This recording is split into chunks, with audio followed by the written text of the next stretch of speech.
usah sok keminter. Nah, asal dia ulama, entah itu siapa saja asal dia ulama harus kita hormat. Gua hormat sekali sama Mbak Mun ya hormat, sama Mbak Habib Lutfi ya hormat, sama Pak Quraisy ya hormat.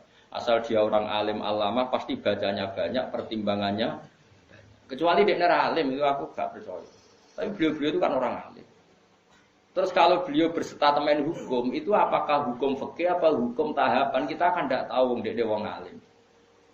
Kadang wong alim fatwa itu hukum tahapan, bukan hukum sebenarnya. Misalnya gini, orang Indonesia itu rata-rata cara berpakaian gitu. Terus diputuskan bilang nggak apa-apa. Ternyata bilang nggak apa-apa itu dalam proses tahapan, bukan hukumi yang sebenar. Saya tak contohnya paling gampang. Ben kowe roh ngaji, ojo sidik-sidik nyalano wong. Rasulullah itu pernah ditanya orang, ya Rasulullah, saya ini mau masuk Islam. Tapi penyakit dasar kula niku bodoni. Napa boleh kula salat, zakat tapi tetap ansal bodoni? Jawab Nabi, gak apa-apa. Wis penting salat. Sause wong iku mirip Abbas protes ya Rasulullah, apakah engkau ngalalo bodoni? Gak bodoni ora halal. Tapi kok jenengan ngolehi ketika wong iku gawe kontrak tetap oleh bodoni, mergo iki mergene maklar rezekine kok bodoni. Jawab Nabi, engko angger sering salat, rak jijik-jijik dhewe mbek bodoni.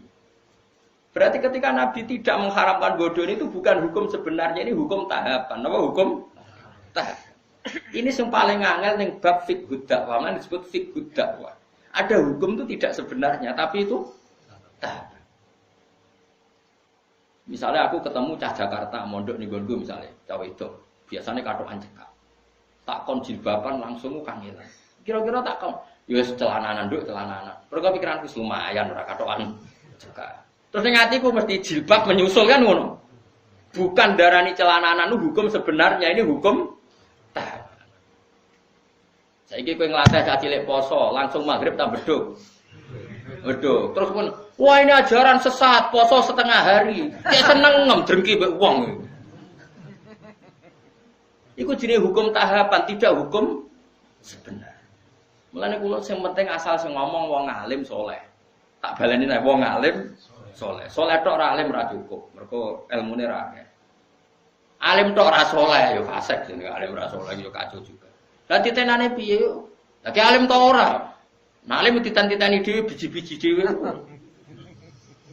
Tapi Nabi itu figur yang luar biasa. Kadang-kadang Nabi itu ngendikan seperti itu. Ono wong memang ana wong salat tapi pamit ijek bodoni. Nek Nabi gak apa-apa sing penting salat. Setelah orang itu mirip sahabat protes. Berarti engkau membolehkan bodoni? Jawab Nabi, ora ngalalo bodoni. Sayan haruma yaqulu la ja'al hadise. Ma yaqulu fi sholati. Engkau anggere kulino salat, isin dhewe mbek pangeran, kok ora jijik-jijik dhewe mbek dosa-dosa sing dilakoni. Iku jenenge hukum tahapan. Napa hukum tahapan? Mane masyhur cerita teng Lirboyo. Ada seorang Gus Nuwakal, senengane pacaran. Kiai ini kakuati mendingin. Ini kisah nyata. Wong iku ya keluargane sing nakal. Dong, kowe pacaran lah, anggere iso maca Sahih Muslim. Apa to? Piye iku? Iso maca hadis kok malah pacaran. Ya tenan. Berhubung itu senengi wae. Si cerita aku Guse. Tak rewangi sinau Gus nganti walim. Jebule barang wong alim Al-Qur'an iku haram ra sida. Lha iku hukum tahapan jenenge ora kok hukum sebenarnya. Paham ya? Bocah ngono kok ora ero, ngono geger sik. Mulane ngaji ben roh dununge hukum. Hukum fikih apa hukum tahapan? Nak hukum fikih ya permanen, nak hukum tahapan ini tadrij fi sunnah, tahapan mendidik sunnah. Tentu ada apa? Tahapannya. Tapi tahapan ini tidak menjadi hukum fikih, jenenge fiqh dakwah. Bukan fiqhul ahkam tapi apa? Fiqh dakwah. Ya tapi wong ngaji ini wis jarang. Wong wis sanane emosi gak gelem ngaji. Makanya saya tadi bilang, asal dia orang alim dan soleh. Makanya saya bisa menerima misalnya Sayyid Umar Hafid orang alim, kadang dakwah di Belanda, di mana-mana. Ya ketemu orang macam-macam. Tapi beliau tidak selalu bilang mungkar. Karena itu tahapan, jadi beliau tidak perlu kesusu darani mungkar. Ini tahap pembinaan. Dan bina wong Belanda cek katokan cekak kau sampura tong wedok-wedok terus kon Islam. Ayo jilbaban, ayo cadaran, yo melayu. Ya mesti ada urutannya, tauhid dulu, setelah tauhid ini, setelah. Nah itu menjadi fiqh dakwah bukan menjadi fiqhul ahkam. Paham ya? Mulane ngaji ben roh duduk perkara. Lah Rasulullah itu sering melakukan itu. Paham ya? Jadi makanya kalau ada orang ngomong tentang perempuan itu boleh memperlihatkan sesuatu yang menjadi kesehariannya.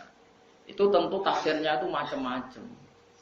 Orang boleh berekspresi macam-macam, tapi tentu kita cari yang selamat. Kayak adat-adat kita sudah selamat ya sudahlah, pokoknya jilbaban, sing ketok wajah tok ben bojone ra kliru. Ya sudah itu sudah lumayan. Tapi apakah cadaran boleh ya boleh. Tapi kendaraan wajib ya nanti dulu. Madzhab Abu Hanifah tidak mengatakan wajib. Abu Hanifah ya wong alim Allah. Ya biasa wae. Karena aku takoki. Lah apa blodor iku oleh ya ora oleh. Tapi kowe iso ngatur wong sak Indonesia. Kowe muni haram utawa sapa wong mendo kabeh. Wong ora melok nglakoni. Malane cara kula kita dilatih dengan fiqh dakwah. Sebaiknya sing lagi blodor diajarkan ke yang tidak blodor. Wis ngono tok. Isane opo? Wama apa dawe kanjeng dawe pangeran lasta alaihim bimusaitir. Nabi sendiri tidak bisa menguasai orang karena diusahakan sesuatu dilakukan dengan kesadaran. Ada ayat wala yudina zinatahunna illa ma dzahara minha. Itu koma dzahara wis pokoke cara kula sanut guru, anut wong alim-alim serausan. Cuma kalau ada fikih kontroversi itu sampean harus ikut saya. Apakah itu fiqhul ahkam? Apakah itu fiqhul dakwah? Kalau fiqhul ahkam ya final. Kalau fiqhul dakwah itu tahapan, napa? Tahapan. Ya mau misalnya kita ponaan ke Jakarta, cekatokan cekak rajin dapat. Mungkin tahapan kamu pertama kan yang mendesak koncelananan pan. Kan enggak mungkin tahapan pertama langsung jilbaban. Tapi ketika kowe darah nduk yang penting celananan, itu bukan berarti celana itu sudah sempurna. Paham ya? Karena ini masih tahap. Paham ya? Lah ngono jenenge fiqhud dakwah. Jadi makanya masyhur itu kayak Nabi tadi. Ya Rasulullah saya mau Islam, saya mau sholat gini-gini. Tapi saya punya hak bodoni karena mergawe saya itu maklaran agak bodoni ra urip. Dari Nabi. Ya, Cung. Terus ketika orang itu mirim, Ibnu Abbas ngoal, masa ya Rasulullah engkau boleh nodikne bodoni. Aku ra muni oleh.